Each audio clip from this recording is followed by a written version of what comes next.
Hey dolls. Okay, I got a big update for y'all. Okay, so, my hair is really crazy. Please ignore it. I haven't really had time to do much with anything because everything has been so hectic lately. Um, Awkward silence. Okay, so my mom was supposed to go in for chemo for her very first treatment of chemo on Thursday. She was gonna go into the doctor to surgically have the port put in, and then directly after just go to chemo. They were gonna leave access to the port, and she was just gonna go directly to chemo afterwards, and it was just gonna be her first session and all that jazz. Well, long story short, um, because of the chemo, it causes some sort of skin rash, is what the doctor had said. So she prescribed her a prescription, which is a steroid, to kind of help with the rash and kind of prevent the rash and everything. And my mom is supposed to take that the day before chemo, the day of chemo, and the day after chemo. 12 pills total. So 2 pills twice a day. So, and one of the major side effects of the pill is that it makes you really hyper and kind of jittery. And my mom had taken the pills the day before. Obviously, she was supposed to go in for the chemo, which was Thursday the 10th. So she had taken the pill on the 9th. She had taken the pills on the 9th, and she was really jittery. She was like crazy hyper and stuff. And then on the 10th is when she was supposed to go in for the chemo after they put in the port.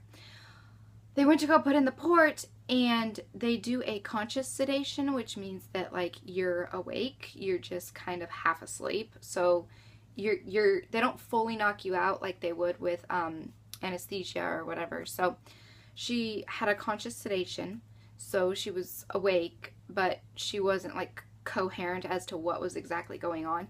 Anyway, because of the steroid medication, she was jumping around and all fidgety on the table in the operating room, and the doctor had a hard time, sitting her still. Like, my mom didn't know she was doing it because consciously she was like out of it, but she wasn't completely knocked out. If she would have been completely knocked out, then it would have prevented all the fidgeting around and going all crazy. But since she wasn't completely out of it, her brain wasn't asleep, put it that way. So her body was still moving and stuff. Anyway, because of that, the doctor had a hard time getting her to stay still. And excuse the lights flickering, I'll get to that in a minute. Because the doctor had a hard time getting her to stay still, she ended up actually puncturing the end of the port into her aorta, which is like a very, oh my goodness. I'll get to the lights flickering in a second. Oh my goodness. Okay. So, the port ended up puncturing the aorta barely. Like, it was like really close to it. And the doctor was really scared and really nervous to remove the port and put it in a different position because she's never had that happen before. So if something would have went wrong and the doctor would have removed the port wrong or something, the aorta could have ruptured, causing blood clots to the brain and potential stroke. So she didn't want to hurt my mom at all. So they told my mom to lay down. She couldn't even get up to go to the bathroom or anything. They had to bring her a bedpan. And they told her to just lay down, lay completely still, leave that arm completely still. Do not move around. Do not shift, because then the port could shift and it could puncture the aorta and it could be really disastrous. So, what they did is they transferred my mom via ambulance. I rode with her in the ambulance, to a different doctor, a different hospital, to a cardiac surgeon, and he told us it was really scary, you guys. It was really scary. The nurse came in and the doctor came in and everyone said, worst case scenario, the aorta ruptures and causes traumatic bleeding and they call it cracking the chest, but what cracking the chest means is they surgically just open up your chest and go in and operate on your heart.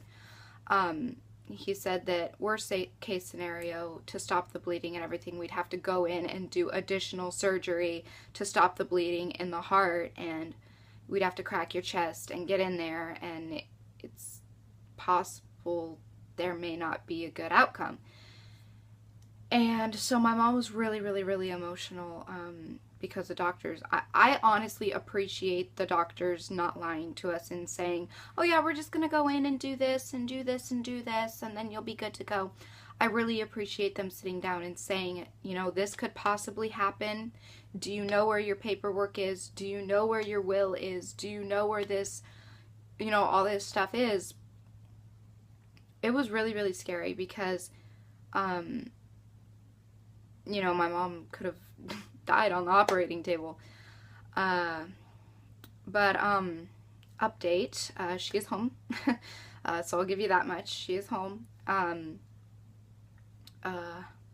anyway, so my sister and I were waiting out. My sister and I were the ones at the hospital waiting. And we were waiting and waiting and waiting and waiting and waiting anxiously because we knew that if the doctor would call too soon, that would mean we'd have to go home and start getting paperwork together, and it was just horrible. My mom before she went into surgery, she was just bawling her eyes out because she literally gave me and my sister our last hugs. Like, she seriously thought she wasn't going to make it. And I was tough through the whole thing. I didn't cry.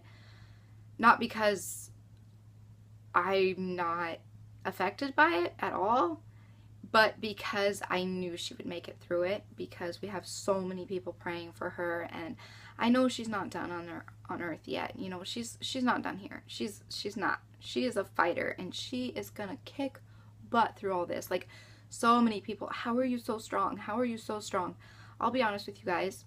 I do cry, but when my mom can't see me, I'll take a night and I'll sit here in my room, in my bed, and I will cry. I'll just bawl my eyes out. So then the next day I can wake up and be strong for her. I don't show my emotions towards her because I want her to see that I'm strong. You know, I need to be her rock. If I'm not strong, it's her seeing me upset is only going to make her more upset. So crying over it in front of her isn't really going to solve anything or resolve anything. So I just try my best to stay strong and stay positive. But yeah, yesterday it was kind of scary, but at the same time I knew that she was going to make it through. So the surgery went successful. They, however, had to clamp the aorta for a long time, which is not a good thing, to prevent it from spewing. I'll just put it in those terms, spewing out, leaking, rupturing, bursting, however you want to put it. They had to clamp it down, so it was like pinching it off. Like when you kink a hose and it doesn't spew the water out, it was just like that. They had to clamp it down. They removed the port. Luckily, if you guys keep up on my Instagram, I had said how they may have had to position the port in her neck, which was horrible because she's had several neck surgeries and the tissue scarring is horrible and it wouldn't have gone through properly and all that nonsense. But luckily, they were able to just kind of take it out, shift it over, and then put it in the proper place. So it was because of this doctor that he kind of saved my mom's life, so it was amazing. But the surgery did go successful. There was no excess bleeding whatsoever. They didn't have to crack her chest, thank goodness. And it all turned out okay, thank goodness. But we have had a lot of other stuff going on lately, like the lights flickering. Our lights have been doing this for a few days or so now. And it's really bad because it means the connections are loose somewhere and it could potentially cause a house fire. So we had one of our electrician friends come over and look at it last night, and he basically said that, as I start flickering, he tightened a lot of the connections, and he basically said that it's really common because it's been hot here. It's really common that if you have numerous air conditioners running and stuff, you're going to have some light flickering. And we just recently got a new air conditioner for our living room, so it makes sense that the lights are going to flicker.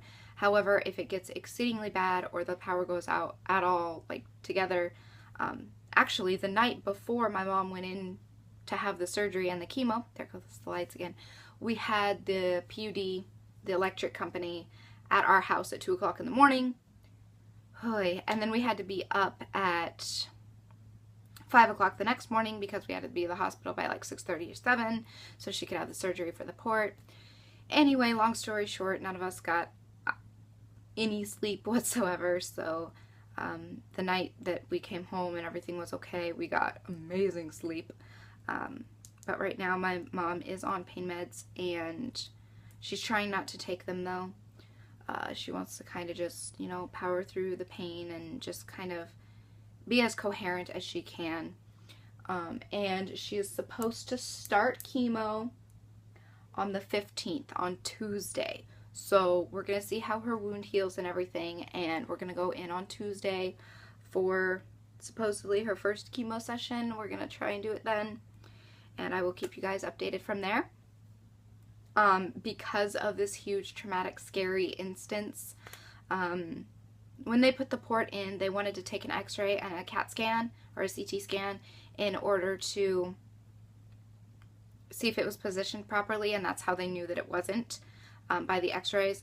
Well, when she got to the next hospital, they wanted to take an additional x-ray and an additional CT scan in order to make sure it hadn't shifted on the ambulance right there, to see whether or not they actually had to do the surgery and to verify everything.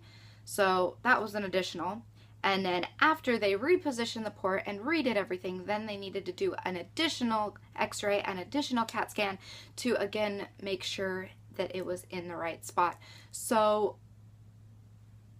our medical bills have gone through the roof because of day before yesterday, whenever it was, the 10th. Because she was not expecting to have that many x-rays or CT scans or bouncing to the other hospital and having to have multiple IVs and multiple this and multiple that, and all these tests that they're running and everything weren't at all. And it was by no means the doctor's fault who put the port in wrong. It was because my mom had taken those steroid medications before and she was all jittery and the doctor couldn't get her to stay still. So my mom is going to call on Monday and apologize because she doesn't want something like that to happen to someone else. So we definitely needed to tell the doctor to ask those questions if they have someone going in for the same circumstances that we were, because we do not want to have that scare for someone else. It was absolutely terrifying. So I just wanted to update you guys on everything that's going on.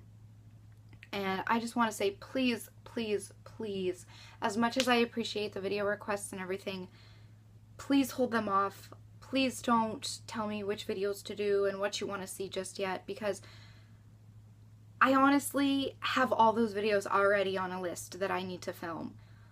So all of you guys saying, oh, do updated what's on my iPhone, do updated what's in my purse, do updated this, do another haul, do this. It's all on my list, you guys. It's hard for me to get to everything right now because of everything going on. I am filming this on my iPhone right now, so I'm sorry for the poor quality. I'm just going to upload it directly. I'm not even going to edit it or anything because it's just, I'm going to try and take some time out. My family is coming down tonight. My aunt and my uncle are coming down today, so I need to spend time with them. But I think I'm going to stay up late tonight in order to crack out a couple editing videos, because I have videos filmed. I have a few filmed. It's just a matter of editing, but editing and upload can take up to like 7 to 10 hours. So I think I'm going to stay up late tonight after everyone goes to bed and crack out some editing. And yeah, that's pretty much it. So I will keep you guys updated. Again, there is a donation page. If you want to donate, please don't feel obligated to, but it's just an option. Every little tiny penny counts and helps towards this. Like I said, we weren't expecting our bills to skyrocket. So with that being said, I'm going to go ahead and go, and I will talk to you all soon. The donation page will be linked below. It's manda31409.com/donate. And like I said, feel free to go there and just read the story and donate as you so choose. But you do not have to at all whatsoever. 100% of the proceeds are going to go towards my mom's medical work for the cancer and the port and all that stuff that happened the other day. So with that being said, I'm going to go ahead and go, and I will talk to you all in my next video. So until then, so long, stay strong, stay true, and be you. Okay. Bye.